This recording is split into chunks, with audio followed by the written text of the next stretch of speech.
Hey guys, welcome back to Quick Notes with Croissant. Today we're going to be reviewing the book The Slight Edge by Jeff Olson.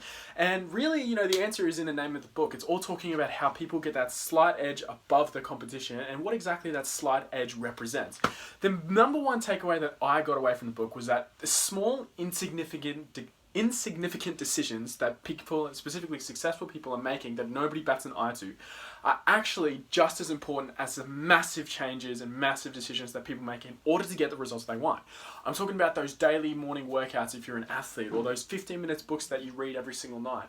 Those are the things that over time compound and create a huge advantage over the competition, or at the very least bring you a lot closer towards success.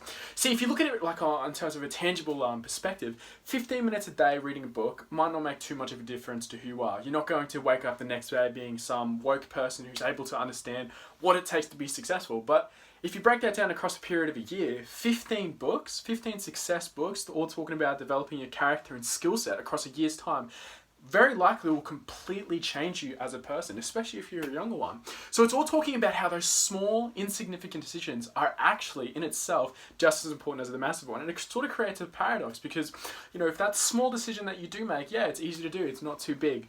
Eating healthy for one day isn't going to make too much of a difference across your entire, for your life. But if you ate healthy every single day for the rest of your life, maybe you take it over a year period, who you are in a year's time is going to be completely different. So therefore, based on that insignificant small decision is actually just as valuable and just as important. And that's what it sort of talks about, how the slight edge over a period of time actually ends up creating a massive advantage that you can utilize in order to basically make sure that you're staying on top, make sure that you are progressing, and make sure that you do get that success.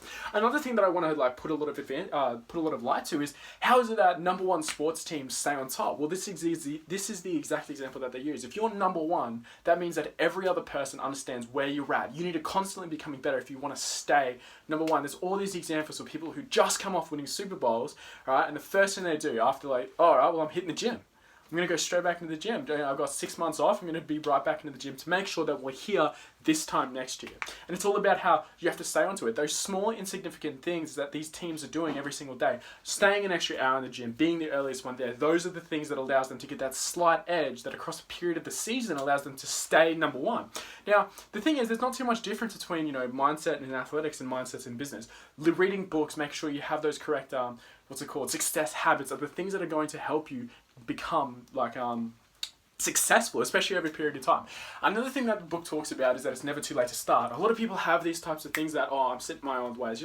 One of the quotes that I really don't like is actually, you can't teach an old dog new tricks. That's completely false. No matter where you are in your life, whether you're 60, 80, 100, or you're 18, no matter what, if you have enough mindset and willpower, you can change who you are in order to be the person that you want to be. In fact, it actually talks about the way that you should operate is decide who you want to be or the type of person that you're going to strive towards becoming in a year's time and make decisions accordingly. If the decision that you're going to make tomorrow, is this going to either add or take away from the person that I want to be in a year's time? If yes, then go forward and do with it. If no, maybe you should reconsider. Maybe you should spend your time in a different way. And if you follow this across a period of time, this slight edge, it always comes back to those small insignificant things.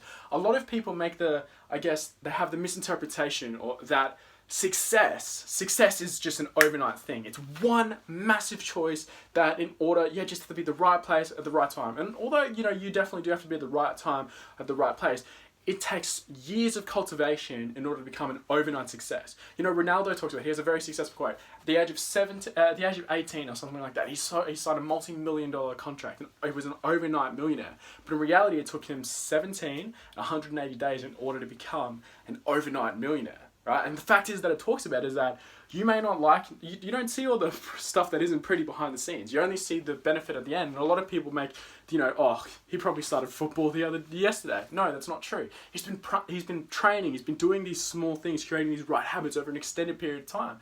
And sports obviously gets highlighted because they do get highlighted. You don't see a lot of people working in Wall Street or a lot of people who are working in real estate or a lot of people writing even books. You don't see that process. You only see the result. And so it doesn't really get advertised. But sport is a great example where you can see investments, doing these small things actually ends up paying off, especially across a long period of time. The reason why athletes stay on top is because they have this sort of slight edge mentality that they need to have these right successful habits. They need to have these correct things. And the book really breaks it down to 3 steps.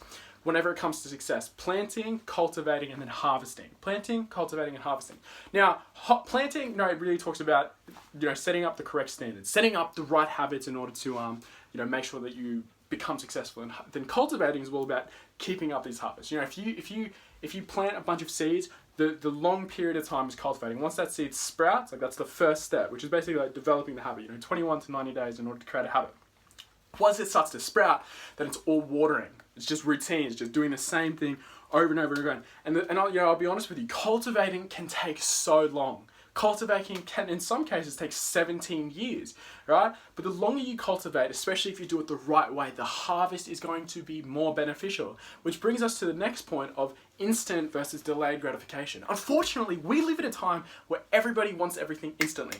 New iPhone. It's crazy to me that back in the day, if you could have the same phone for years, now it's like every year, I need it. And that's how people are sort of doing it. It's like, I want to put in the money now, give me something in return. Put in the money now, give me something in return. I don't want to wait. Success is all about that harvest. Success is all about that cultivation, all about being delayed, understanding that the seeds that you're putting in now are going to pay you, whether it's years, decades in the future, right? And once you can wrap your head around that, and rather than just like, I want everything right now, then eventually, with over a period of time, doing the correct small things, small insignificant things that people don't realize, that people think you're crazy for, you'll eventually reap and harvest and live the lifestyle that you want to be. If you constantly think towards the actions that you're wanting to do, forward projecting into the future, if it's going to affect you, if it's going to make sure that you're actually going to get the result that you want from the decisions that you're making on a daily basis, then eventually, indefinitely, no matter what, you will become successful. Your daily habits will shape your future. Your daily habits will shape your future. Whatever it is that you do on a daily basis is going to affect. I think that if you smoke on a daily basis, you're probably going to get lung cancer. I think that if you work out on a daily basis, you're probably going to become more healthy. It's not rocket science. It's not some type of crazy equation. What you do on a daily basis, how you spend your time, is going to obviously affect where it is you are in the future. And it's really that simple. And if you can really understand and grasp that and just put things into categories, is this important? Is this urgent? Is this going to aid in the person that I want to become? If yes, keep going. If not, maybe you should reconsider. Change the things that you're doing, people you're hanging around, the activities that you're doing. I think that if you're not reading a book every single night, if you're not doing that, you're obviously going to restrict your personal development. If you're not plugged into a mentor, if you're the top person in your phone group where everybody is listening to you, if anything, you're actually losing your credibility. You're losing your skill set. You're lowering as a person. Now, unless you're getting paid in order to do something like that, you're actually not increasing. Right? You want to surround yourself with people who are pushing you to become a better person. That is the way in order to achieve it, right? I think that if you hang out with 5 millionaires, you're eventually going to be the 6th. I think that if you hang out with 5 homeless people, eventually you're going to be the 6th. That's the simplest equation. I think that if you're the smartest person in the group, you're actually the dumbest. You need to be the dumbest person in the room at all times. It's really crazy to do. It's really crazy to think. But yeah, you want to put yourself in an environment where you are always learning. You've set things up in certain ways that they're aiding towards the person that you want to be. Once you can understand that, and it really talks about with the slight edge, what Jeff Olson really is talking about, it's that no one's going to give you recognition for these small things that you're doing. But in a certain period of time, across a certain amount of time, it's indistinct, but there is a definitive amount of time, especially if you keep towards it, you will eventually reap the benefits of the effort that you've put in. And if once you understand that, then indefinitely you will be successful, whether that's business, whether that's personal development, right? Your relationships, everything around you. If you understand and you make decisions looking towards the future, you'll reap the benefits then. No matter what. Most people underestimate what they can accomplish in 10 years and overestimate what they can in a year. There's a reason why a lot of people start New Year's resolutions and they're not going to the gym in March or May. And it's because they don't understand delayed gratification. If you want to be successful, you have to understand delayed gratification. You have to understand discipline. You have to understand set up the right habits. Your daily habits will affect your future. So to summarize, the small decisions that you make are just as important as the massive important ones. In fact, they are one of the same. Alright, set yourself up with correct habits that are going to aid in becoming the person you decide and you think that you want to be in a year's time. Make decisions accordingly. Well, we'll be making a lot more of these quick notes with Croissant across the future to help improve you and put you in a better position to succeed. I highly suggest you keep an eye out for the new videos that are going to be posted on this channel, and currently there are already a few more out there. Don't let the education program stop there. Keep looking, keep moving forward, and I wish you all the best on your journey for success, and I'll see you in the next one. Awesome, guys. All right, have a good time.